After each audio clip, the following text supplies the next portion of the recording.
through different modalities like wellness classes on elevated food and evening programs like tonight. We're really, really fortunate to have this group with us this evening. We're really happy to be able to share the event with you all. If you have any questions about membership or anything, let me know. Don't hesitate to ask. And if you're hungry or anything, go and grab a bite at the Plant Cafe. They also have you guys brought a wonderful spread of merch and books and literature and herbs and amazing wisdom that we'll, I think, get a touch of here tonight. So I'm very happy to invite Evie and I'm blanking on Ivy. I'm blanking. I'm very, very fortunate to invite you guys here tonight and to help bring and illuminate the wisdom that is here for us to learn in the indigenous ways. So enjoy and yeah, thank you for being here. Meniooh, I am very pleased to be here. Thank you for having me. Emily, Evie, thank you for inviting me. I am here representing the Dogon. Evie, who works in bringing together the tribes, the indigenous tribes of the world, to share the wisdom that has been kept by their ancestors, has invited the Dogon to this event, and we're very grateful for you doing that. Anytime that we get a chance, a platform to express and share what our ancestors have preserved and the mission that they've given to us is always a pleasure, so thank you again. Generally, we start every talk by acknowledging those ancestors, honoring those ancestors. And when I speak of ancestors, I mean our ancestors, our direct ancestors, your father, your mother, if they have passed to the world of the dead, or their grandparents, great-grandparents. So I want to acknowledge and honor all of them, all of those in the lines that have led to you and those in the lines that have led to me. As I said, I am representing the Dogon, but as you sit there, I'm sure you are wondering, he looks like he was born in America and grew up much more like you all than the Dogon. And that's true. That is true. The reason I'm here representing the Dogon is because I am a disciple of a very great man who I want to acknowledge next, by the name of Naba Lamoussa Morodenibig. And Naba Lamoussa Morodenibig is my master. In 2003, I entered into initiation with Master Naba, who had traveled from his small village in Burkina Faso, West Africa, to the United States.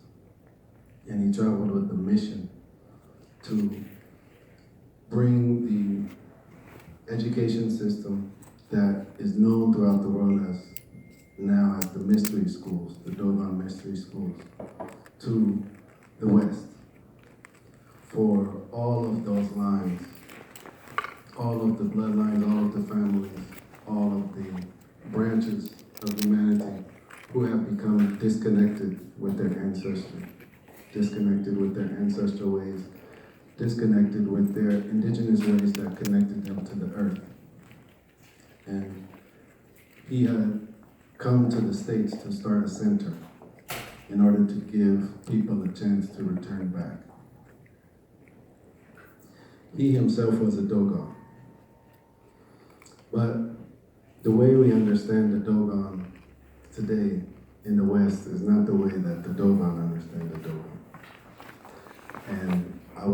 start my talk there, just so that we can be on the same page about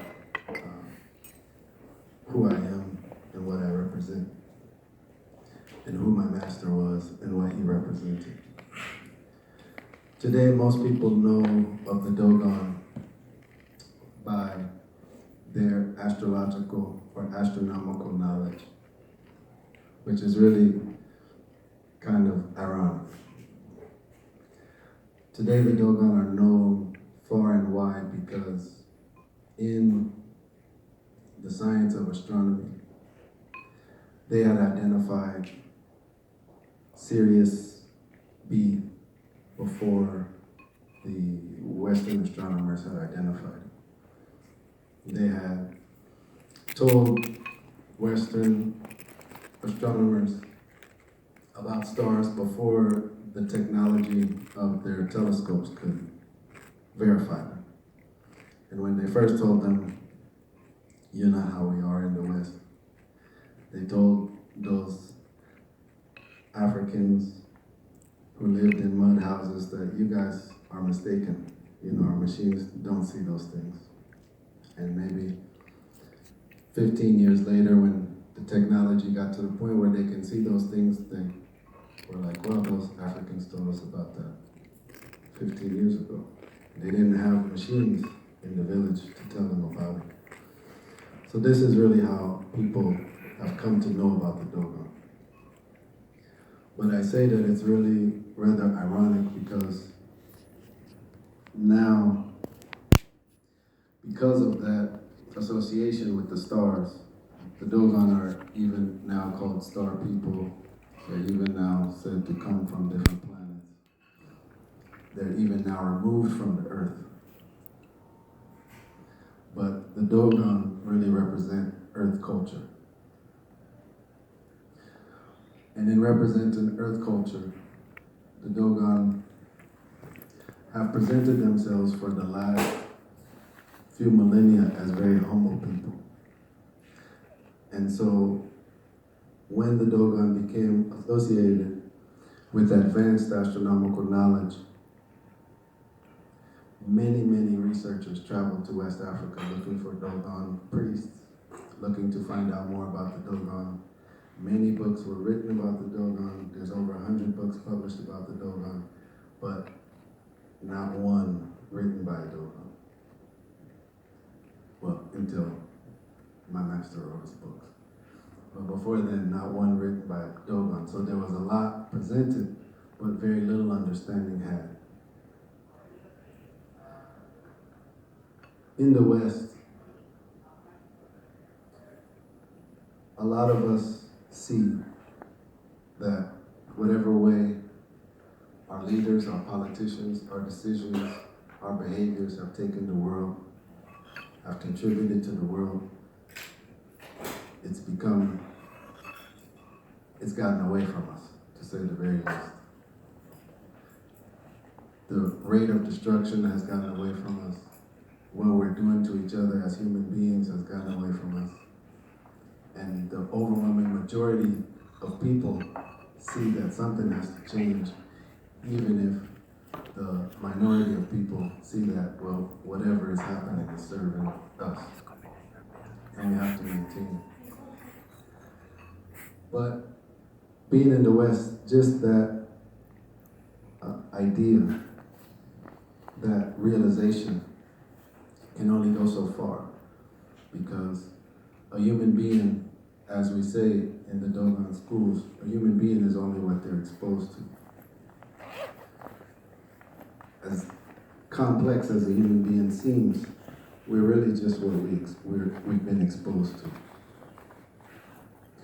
And when a person who's been exposed to something wants to try something else, they will need help if they haven't been exposed to that. So, in the West, we have this kind of idea that we know better. And so a lot of researchers traveled into the Dogon lands looking for priests, high priests.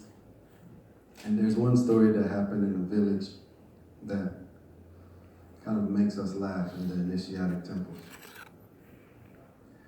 there was a scientist who came into one of the Dogon villages in Mali to teach science to the youth, to teach them about gravity. His first lesson was about gravity. And he was telling them about, great scientists, Isaac Newton, about an apple being thrown in the air, coming down, proof of gravity. And he brought all of the youth, all of the people in the village out, and he was giving this lesson. He said, because of this force of gravity pulling things towards the center of the earth, whatever I throw up, it will always come down. And we call this gravity in the West.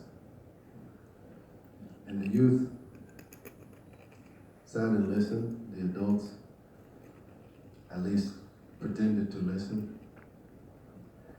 And one of the young boys listening just kind of shaking his head like, that's not true. And the scientist was like, no, it's always true. It will always happen. Don't worry. And the youth, from his initiation, because to the eye he was a youth, but in the traditional human culture, youth and elderhood is really based on knowledge. And so this youth was very knowledgeable. He had been through initiation. And so the scientist said, no, it will always happen. I can prove it to you. Choose anything you want to choose. And the youth chose a rock, but when he gave it to the scientist, he went back to the ground and he talked to the earth. And he said his words of power to the earth. He said what he had to say, and then the scientist threw it up and the rock stayed. Just suspended in the air. And as you can imagine, the scientist freaked out, right? And the youth stood up and said, see, I told you, whatever you're saying is only half of the story. So this is why I say it's ironic that the Dogon are now becoming known as extraterrestrial, are now becoming known as star people. Because sure, the Dogon told the West about stars. They even went into certain huts and saw that we had star maps and had named all of the celestial bodies of the sky, of the heavens. But we didn't do that by just looking into the sky. We did that by talking to the earth. Because it's true, there is a force that pulls things towards the center of the earth. But our ancestors have also told us a long, long time ago in the mystery schools, in the traditional initiation, that there's another force, a complementary force, or a force in dialogue with that one, bringing things towards the center of the earth that also broadcast things out towards the universe. And this understanding makes up what we call the science. These are two components in what we call the dialogue of energies. The dialogue of energies talks about the energies of our universe. Any energy of our universe is either a part of the channel of energies being broadcasted out from a celestial body or being received by a celestial body. And that youth knew that. He said, if the West has only learned about the one pulling things towards the earth, we know about the one that broadcasts out to, the one that pushes things away from the earth. Why else will we be born on the planet and then we stand up? Why else would delicate plants flower and grow up if there was only one force pulling things towards the earth? And so in what really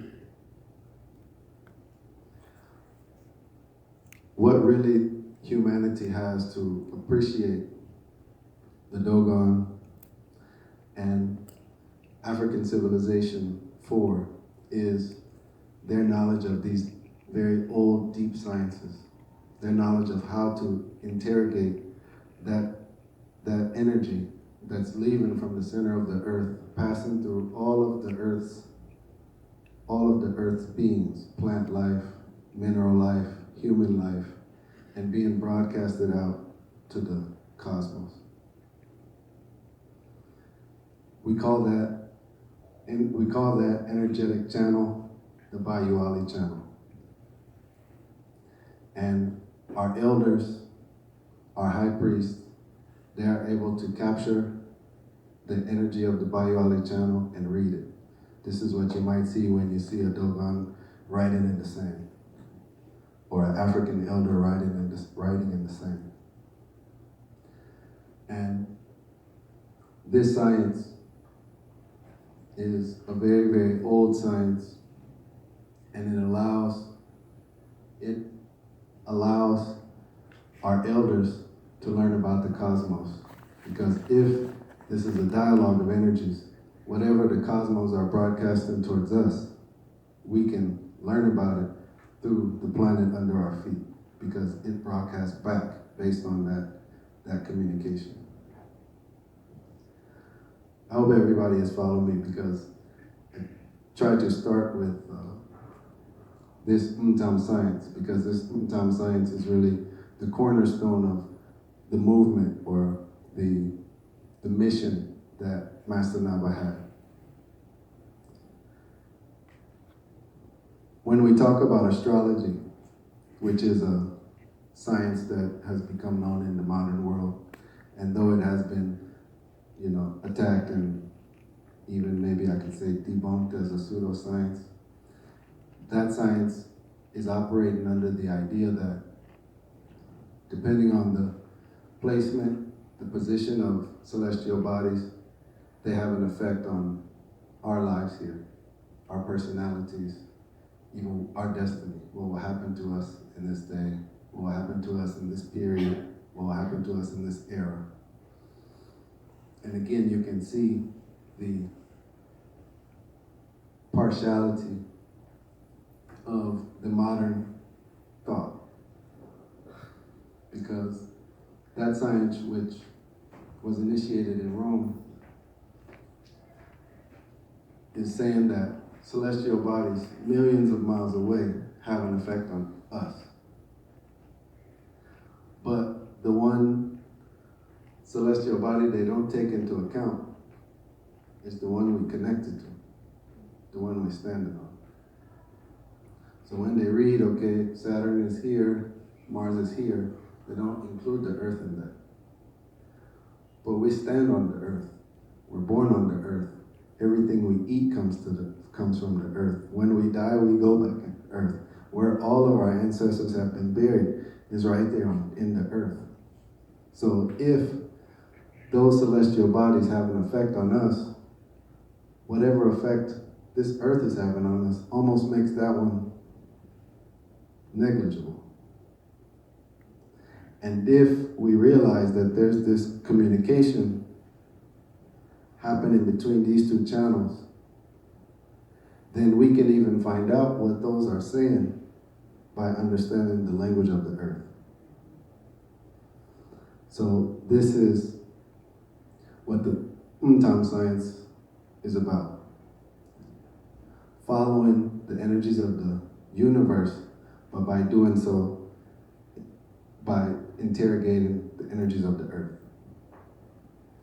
So I say that to kind of break this idea that the Dogon are extraterrestrial, because like you can see, the Dogon are very earthly. The Dogon have just mastered Earth's energies. Another thing that I want to clarify about the Dogon is that because the individuals that told those astronomers about Sirius B were located in Mali, Dogon has now become just associated with the tribe in Mali. Mali is a country in West Africa, a landlocked country. And now the Dogon is just known to be one tribe existing within that country. However, the Dogon's origins are much, much older than that. And that's really given a false understanding of what the Dogon are, to associate them with just one ethnic group in Mali. The Dogon really connect back to what we call ancient Egypt and the pharaonic society. And even the Umtam science, or the language of the gods, is what it's also called. That is also a science that was taken from the Nile Valley, the temples in the Nile Valley. And in the Nile Valley, there was a very high culture that we can all see now. There's many books written about it, many documentaries on it, many monuments that we can still see there, even as old as they are. But modern man has very little understanding about Nile Valley culture as well. Nile Valley culture was not a throne or seat of kingship that just ruled over that area of the Nile Valley. When we talk about a pharaoh is called a pharaoh because a pharaoh is the king of kings. So really,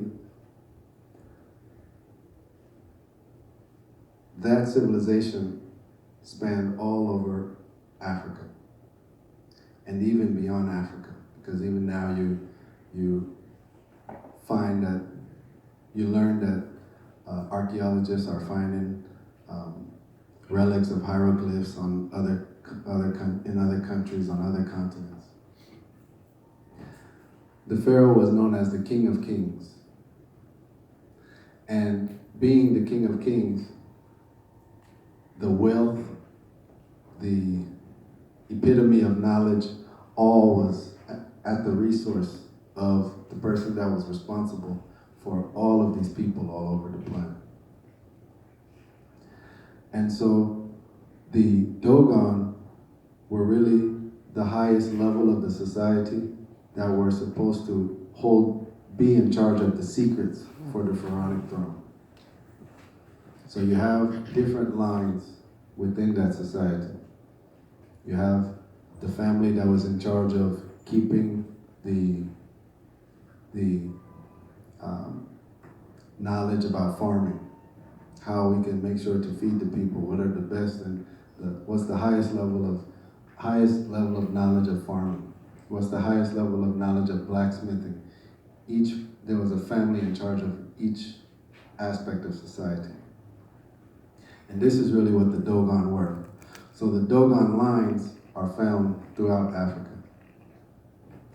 And my master, Naba, is coming from the Naba family of the Dogon, the Naba line, who was in charge of spirituality, or taking care of the shrines of the pharaoh, as well as astronomy. And so this really is given a better picture of what the Dogon are. Those who are in charge of keeping the highest level of knowledge, the most secret knowledge, because, the most powerful knowledge. So they can be found in Mali, Burkina Faso, Ghana, throughout West Africa, even into Central Africa. So this mission that NABA brought to the West was really giving humanity a chance to cross the bridge from modern life, the modern world, back to the pharaonic society. The education, the lifestyle, the behavior that went with the pharaonic society. Because though the legacy of the pharaonic society has been attacked in the modern world by modern religions, we can see that whatever they were doing, it produced great feats. And if we study the history closely, we can see that it lasted for a very long time. And if we even check the archives of the traditional initiation, the history books of the traditional people, we see that they even withstood attacks and invasions for over 2,500 years before they chose to migrate out of the Nile Valley. And them migrating out of the Nile Valley is what took them now to the Niger River. And Master Naba is coming from the Niger River. So this mission that he brought was to return humanity to the earth, to kind of help us to take our attention away from, the stars and drifting farther and farther away from what brings us in harmony with the planet and bring us back to the earth. The elements we find on the earth: fire, air, water, earth. The elements that connect us with where we're coming from. Because in the traditions we say that if after being given birth, we know none of us that we can remember consciously, if we're honest with ourselves, chose to be born. It just happened to us. And if life just happened to us, if at a certain point we come to find out in life that, you know what, the basic respect for me to give that life that just happened to me is to go back and find out what it was, what principles it was, what it was that gave me that life. And we all can see that. Even in our society, the basic amount of respect we can start to do is start to take care of our parents who took care of us. After, we took away their freedom, we made a mess all over them, we vomit on them, we pee on them. The very basic we can do is turn back to them and say, okay, you know what? I'm old enough now, all the suffering you went through, let me now start helping you. That's basic for the human being. And the further along we travel, where that life is coming from, what principles gave us the opportunity to come to life, and how can we honor that and respect that life? That's basic. That's where spirituality starts. And so Master Naba, in bringing his mission, was bringing that idea. How can we get human beings to turn back to earth culture, to start to respect their ancestral spirit, the line of blood that has come down to them? Because no matter, even if we want to talk about a God that we honor, a God we believe in, that's fine. But even that God couldn't create us without those parents. As powerful as that God is, he couldn't do anything. He or she couldn't do anything if it didn't have those parents. Not one person I know just sprouts from the earth or drops from the sky. Even as powerful as that God is, it has to go through those parents. And so we as well, in trying to evolve spiritually, investigate spirituality, we have to take that same route, because not even the most powerful beings could take any other route. Why would little old us be able to take a different route? So this is the crux of what Master Naba was bringing from the Dogon schools, from the Dogon legacy. A legacy that really all of humanity has to be grateful for and preserve, because it brings us back to more common roots. More common roots. Because no matter what country you look at, no matter what country you investigate, you'll find that somewhere that country has indigenous people. America has its indigenous people. Even if the new societies have, squeezed them to give them the smallest amount of land possible, there's still indigenous people on every single continent. And the indigenous people of every continent have things in common. They all honor their ancestors. They all honor the earth. You want to speak about medicines? They all have medicines, but those medicines come from nature, and those medicines start with those 4 elements. And so these commonalities